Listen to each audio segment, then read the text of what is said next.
Okay, let's unpack this. Today's deep dive takes us into a stack of sources describing something quite specific. Hmm. It's the structure and, well, the core strategies of a podcast called Your English Podcast. Right, one designed to help people speak English more fluently. Exactly. We've got what looks like a guide and an outline for this show, our mission, to really pull out the key strategies it recommends for mastering English fluency, based purely on these documents. And what's interesting right off the bat is how these sources zero in on the main problem for lots of learners. Yeah. Which is, well, they desperately want to speak freely, but they're just paralyzed by the fear. Fear of making mistakes, getting stuff. Precisely. It's rooted in nervousness, lack of confidence, and that habit of constantly translating in your head from your native language. It's a common struggle. It really is. And the sources, they seem to tackle that head on. They kind of dismiss the idea that fluency is some impossible dream.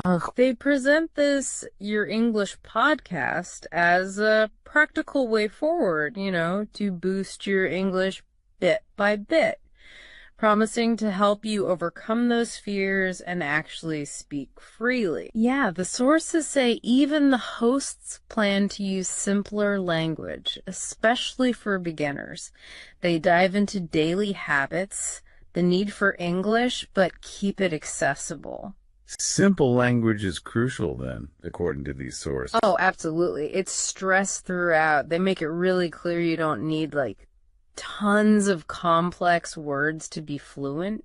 You can communicate clearly, confidently, with pretty straightforward words, just like native speakers often do, actually.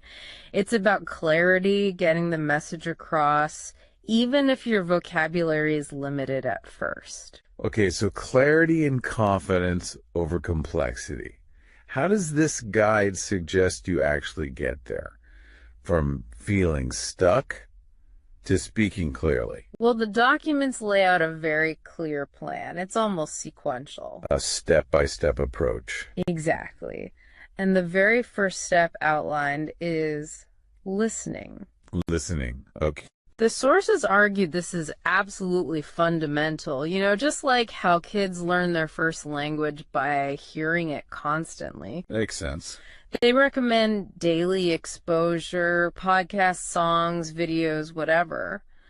But, and this is key, doing it actively. Not just background noise. Right. You need to pay attention, focus on intonation, tempo, maybe even try repeating what you hear right away, mimicking the sounds, the rhythm. Got it. Actively listen, repeat, builds the foundation. What's next in the plan? Step 2 is speaking every single day. Every day, no skipping. The sources are really firm on this. Regularity is power. And start simple, even if it feels, awkward. How simple? The guide suggests practicing at home, maybe just talking to yourself, or recording short audio notes describing your day. Like what? Like just saying, I'm eating breakfast out loud, that kind of thing. This consistent, low-pressure practice is presented as key to building comfort, overcoming that initial shyness. Talking to yourself. Sounds a bit quirky, maybe. Maybe, but the source frames it as a way to get you speaking sooner, and that's what builds skill fastest. And naturally, once you start speaking daily, you're going to make mistakes. Exactly, which leads directly to step 3. Don't be afraid of mistakes. Ah, the big one.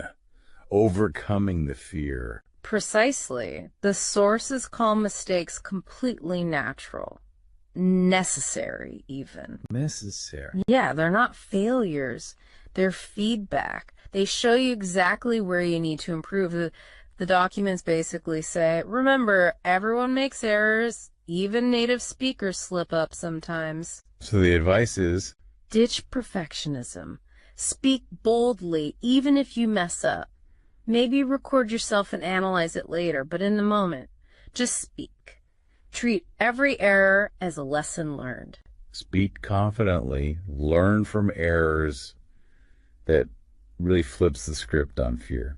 Okay, what's step 4? Step 4 simplifies the building blocks. Learning short sentences. Short sentences. Why? The guide argues that basic, everyday phrases are much easier to memorize and practice repeatedly. Starting with simple stuff like, the sun is bright, or I am happy, it helps build a quick foundation. Creates mental associations you can then expand on later. It feels manageable, Yeah. Immediately useful. Build with easy, repeatable units. Yeah. Got it. And step 5 builds on that by saying, copy and repeat native speakers. Mm-hmm. This is about actively imitating how native speakers sound, not just the words. So pronunciation, rhythm. Exactly. Intonation, speed, tone, even the sort of melody of the language. The sources suggest using short audio clips, listening closely. And then repeat them many times. Record yourself. Compare your version to the original. It's presented as a really powerful way to break through speaking barriers, make your English feel more automatic, more natural, embedding the sound of English. get the rhythm ingrained through imitation. Okay. Step 6 moves things internal. Think in English. Yeah, this is maybe the biggest mental shift. How so? The sources explain that training your brain to think directly in English instead of translating back and forth from your native language is vital. Why vital? It helps you find the right words much, much faster. It makes English feel like your primary tool for that thought. The advice is to try and make it a habit, like whenever you're doing something, describe it in your head in English. I am washing the dishes. This coffee is hot. Training for automaticity. Pretty much, yeah. That does sound like a leap, but I can see how the sources would present it as essential. Okay, finally, step 7 brings it all home. Practice communication. This is the goal, right? Using everything you've built in actual interaction. So talking to people. Exactly.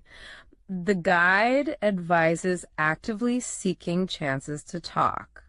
Friends, native speakers, language partners online, using apps or communities. Any other ways to practice? The sources also mention recording your speech, maybe sharing it or just reviewing it yourself. It's about putting those first 6 steps into action in real conversations. Okay, so let's sum this up. What does this all mean? Our deep dive into these sources shows a very structured approach. Highly structured, yeah. To tackling that fear of speaking English. It's not just a list of tips, it's a pathway. 7 connected steps. Right. Starting with listening as the base. Then speaking daily for comfort. Embracing mistakes as learning fuel. Simplifying with short sentences. And mimicking the flow by copying and repeating. Shifting your thinking to think directly in English. And finally, the payoff. Practicing communication. And the structure itself, laid out like this in the documents, really highlights building skills layer by layer, always emphasizing consistency and a positive attitude. That fearless mindset comes through strongly. And here's what I found really interesting. The sources repeatedly stress that fluency isn't about having some massive vocabulary or perfect grammar right away. Yeah, that point is hammered home. It's about clarity, confidence, consistency, even with simple words, which directly pushes back against that common feeling. The sources even call it a misconception that fluency is this like unattainable academic thing. Exactly. It makes it feel much more achievable. So this brings us to a final thought, a question really. If you had to pick just one habit from these 7 steps we've discussed, Okay. from the active listening and daily speaking to thinking in English and not fearing errors, which single habit, based purely on what these specific sources are telling, is presented as the most crucial, the most pivotal for someone right at the beginning? Someone feeling that fear and wanting to start speaking English without hesitation. That's a tough one. Something for you, the listener, to consider as you process this deep dive.